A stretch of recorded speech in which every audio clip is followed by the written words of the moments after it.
الله الرحمن الرحيم إن الله ربي وربكم فاعبدوه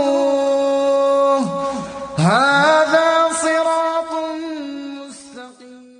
السلام علیکم ورحمۃ اللہ وبرکاتہ. نحمدہ ونصلی علی رسولہ الکریم. اما بعد فاعوذ باللہ من الشیطان الرجیم. بسم اللہ الرحمن الرحیم. وسارعوا الی مغفرۃ من ربکم وجنۃ عرضها السماوات والارض اعدت للمتقین الذین ينفقون فی السراء والضراء والکاظمین الغیظ والعافین عن الناس واللہ یحب المحسنین. بڑھو اللہ کی مغفرت کی طرف اور جنت کی طرف جس کی چوڑائی زمین و آسمان کے برابر ہے. تیار کیا اس کو مومنوں کے لیے جو خرچ کرتے ہیں تنگی میں آسانی میں اور غصے کو پی جاتے ہیں اور لوگوں کو معاف کرتے ہیں، اور اللہ تعالیٰ انہی نیک لوگوں سے محبت کرتا ہے. میرے بزرگوں، بھائیوں، بہنوں، اللہ تعالیٰ ہمیں توفیق عطا فرمائے کہ ہم اللہ کی توبہ کی طرف بڑھیں، ہمارا دل اللہ کی طرف بڑھ جائے اور ہم یہ چاہیں کہ اللہ تعالیٰ ہمیں بخش دے، اللہ تعالیٰ ہماری اصلاح کر دے، اللہ تعالیٰ ہمیں نیکی کی توفیق عطا فرما دے، اور ہم اس امید کے ساتھ ہوں کہ اللہ تعالیٰ دعا کرنے والے کی دعا کو قبول کرتا ہے. اس وقت تک اس کی دعا رد نہیں ہوتی جب تک وہ یہ نہ کہے کہ اللہ تعالیٰ میری سنتا نہیں. جب تک اس کا یقین رہتا ہے. نبی کریم صلی اللہ علیہ وسلم فرماتے ہیں اللہ تعالیٰ بندے کے گمان کے مطابق ہے. جب گمان یہ ہے کہ میری دعا قبول ہوگی، اللہ تعالیٰ مجھے بخش دے گا اور اس بخشش کے رستے کو اپنا لیتا ہے، تو اللہ تعالیٰ ضرور اس کو معاف کرتا ہے. ڈرنے والے تو ہیں ہی وہ. وَلِمَنْ خَافَ مَقَامَ رَبِّهِ جَنَّتَانِ. جو اللہ کے سامنے کھڑے ہونے سے ڈر گیا اس کے لیے 2 جنتیں ہیں. نبی کریم صلی اللہ علیہ وسلم فرماتے ہیں ایک شخص تھا، جب وہ بیمار ہوا، اسے اپنی موت کا خطرہ ہوا کہ میری موت کا وقت آ گیا، تو اس نے اپنے بیٹوں کو جمع کیا اور کہا کہ جب میں مر جاؤں تو تم میری لاش کو جلا دینا، پھر میری ہڈیوں کو پیس دینا، راکھ بنا دینا. جس دن تیز ہوا چلے میری اس راکھ کو پانی میں بہا دینا، ہوا میں اڑا دینا. اللہ تعالیٰ قیامت کے دن اس کو کھڑا کریں گے اور کہیں گے تم نے یہ کیسے کیا، کیوں کیا؟ تو وہ کہے گا اللہ تعالیٰ میں اپنے گناہوں کی وجہ سے تیرے سامنے کھڑے ہونے سے ڈر گیا تھا. اللہ تعالیٰ اس کو بخش دیں گے.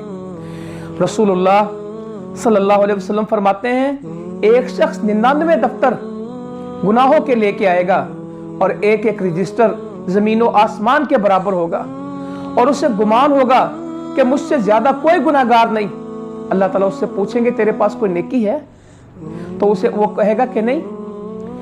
تو اللہ تعالیٰ کہیں گے ہم نے تیری ایک نیکی کو سنبھال کے رکھا ہے. وہ خود سوچے گا کہ اتنے گناہوں کے مقابلے میں میری نیکی کا کیا بنے گا.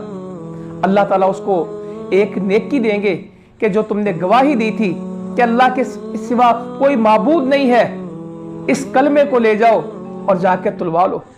جب وہ میزان میں رکھے جائیں گے 99 دفتر، اور اس کے بعد وہ ایک نیکی رکھی جائے گی، ایک لا الہ الا اللہ رکھا جائے گا، تو لا الہ الا اللہ کا پلڑا جھک جائے گا اور 99 دفتر ان کا بے وزن ہو جائیں گے.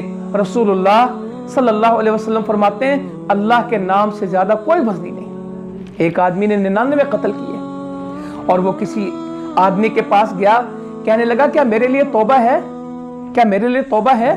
تو اس نے کہا نہیں، 99 قتل والا بھی کبھی معاف ہوتا ہے. تو اس نے کہا اچھا. اس نے وہ 100واں آدمی بھی قتل کر دیا.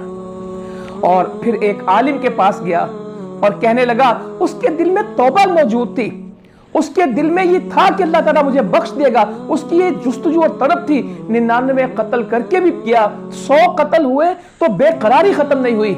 تو جا کے کہنے لگا اس عالم سے 100 قتل کر چکا ہوں، کوئی بات؟ تو اس عالم نے کہا صدقے دل سے توبہ کرو اور گناہوں کی بستی کو چھوڑ دو. اس نے توبہ کی اور چل پڑا.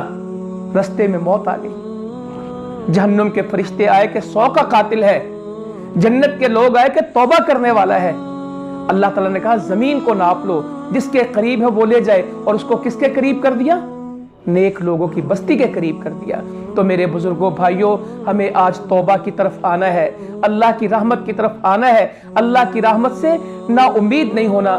لا تقنطوا من رحمت اللہ، اللہ کی رحمت سے کبھی مایوس نہیں ہوں گے، ہر وقت اللہ سے دعا کریں گے، توبہ کریں گے، اصلاح کریں گے، اللہ کے بندے بن کے جئیں گے، اور اللہ کے رستے میں ہی اللہ کے پاس پہنچ جائیں گے۔ جزاکم اللہ خیرا وما علینا الا البلاغ المبین۔ تحبون اللہ فاتبعونی